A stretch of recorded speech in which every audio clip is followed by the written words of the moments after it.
saveur divine. Cette bonne nouvelle du royaume sera prêchée dans le monde entier pour servir de témoignage à toutes les nations. Alors viendra la fin. Ce pain céleste vous est présenté par Immaculée Niraneza.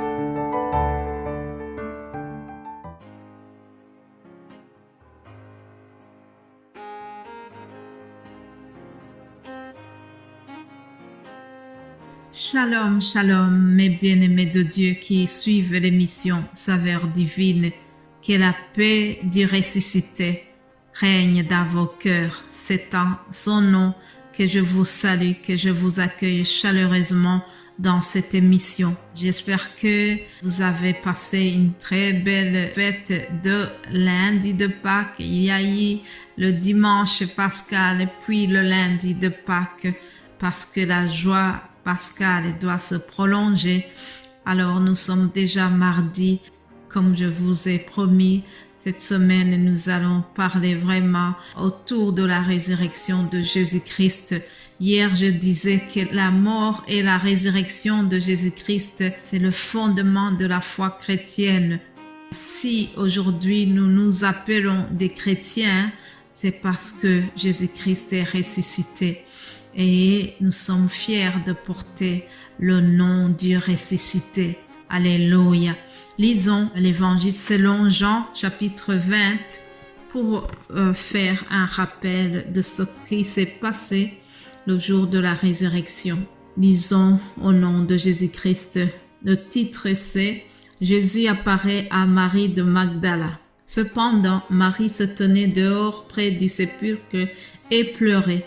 Comme elle pleurait, elle se baissa pour regarder dans le sépulcre et elle vit deux anges vêtus de blanc assis à la place où avait été couché le corps de Jésus, l'un à la tête, l'autre aux pieds.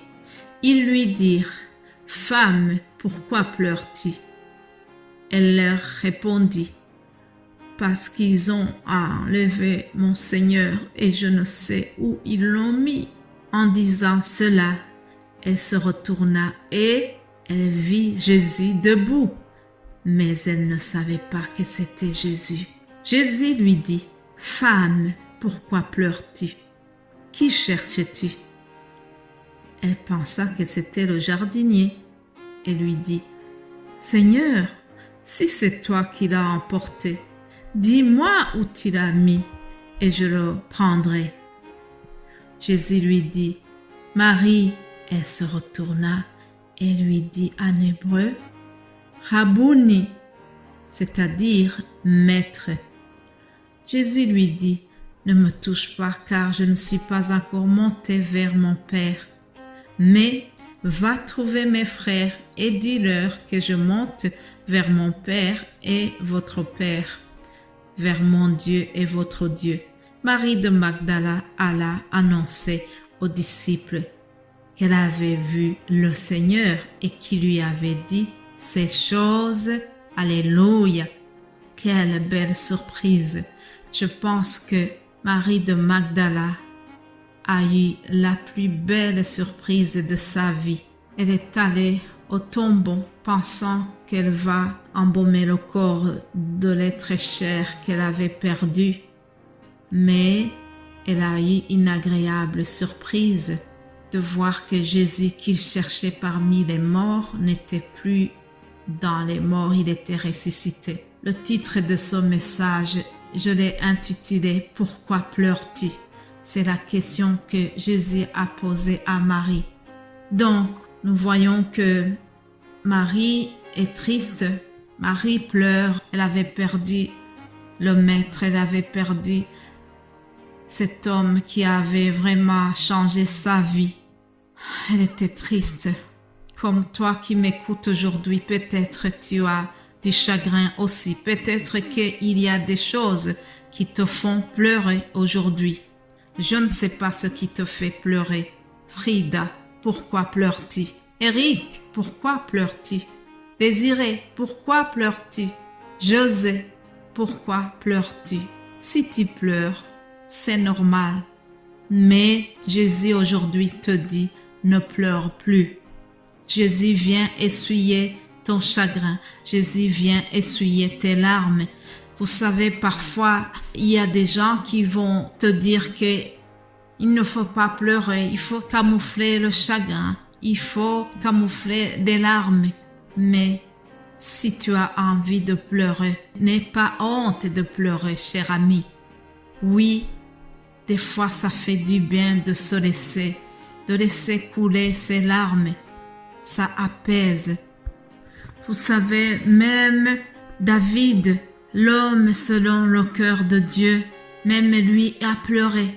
Un jour, il a dit, « Aie pitié de moi, Éternel, car je suis dans la détresse. J'ai le visage, l'âme et le corps usés par le chagrin. » Oui, son visage était usé par des larmes. David a pleuré et pourtant, c'était l'homme selon le cœur de Dieu. Job, un homme intègre, un homme qui était fort spirituellement, lui aussi, il a pleuré. Et il déclare que les pleurs, les larmes ont altéré son visage. Chers amis, n'ayez pas honte de pleurer. Oui, ça fait parfois du bien de pleurer. Il y a des malades qui pleurent à cause de la douleur physique. Ah, je remercie Dieu parce que les antidouleurs existent. Ah, il y en a qui n'ont pas la chance d'avoir des antidouleurs et qui pleurent à cause de la douleur physique. Aujourd'hui, je viens te dire, ne pleure pas. Quelle que soit la cause qui te fait pleurer aujourd'hui, j'ai une bonne nouvelle pour toi. Lisons Apocalypse 21 et nous trouvons cette bonne nouvelle. Au verset 4, il est écrit, « Il essuiera toutes larmes de leurs yeux et la mort ne sera plus. Il n'y aura plus ni deuil, ni cri, ni douleur, car les premières choses ont disparu. » Alléluia. Mes bien-aimés de Dieu qui pleurent aujourd'hui, Dieu nous dit qu'il essuiera toutes larmes de nos yeux. N'est-ce pas une bonne nouvelle pour ce mardi? Reçois cette bonne nouvelle, sois consolé, ne pleure plus au nom de Jésus-Christ. Alléluia.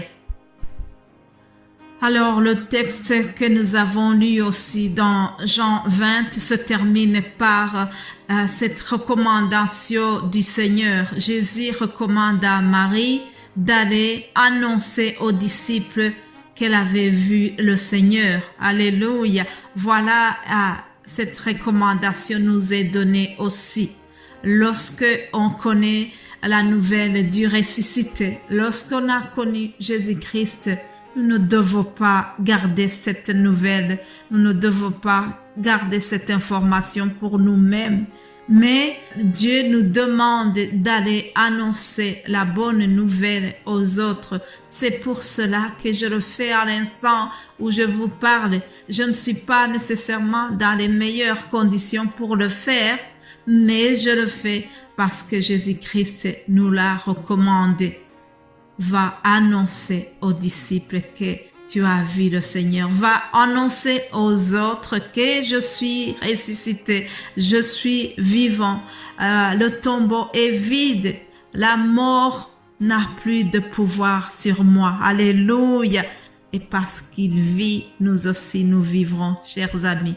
Alors, je reviens au titre de ce message. Pourquoi pleures-tu? Ne pleure plus. Et je vais terminer par un verset qui va vraiment t'aider dans des moments difficiles. Au lieu de pleurer, retiens cette stratégie. Philippiens 4:6, il est écrit, « Ne vous inquiétez de rien, mais en toute chose, faites connaître vos besoins à Dieu par des prières et des supplications avec des actions de grâce. Et la paix de Dieu qui surpasse toute intelligence gardera vos cœurs et vos pensées en Jésus-Christ. » Alléluia. Que la paix de Dieu qui surpasse toute intelligence garde vos cœurs en Jésus-Christ. Jusqu'à demain. pour une autre saveur divine. Alléluia. Amen. Soyez bénis au nom de Jésus-Christ, le ressuscité. Alléluia. Amen.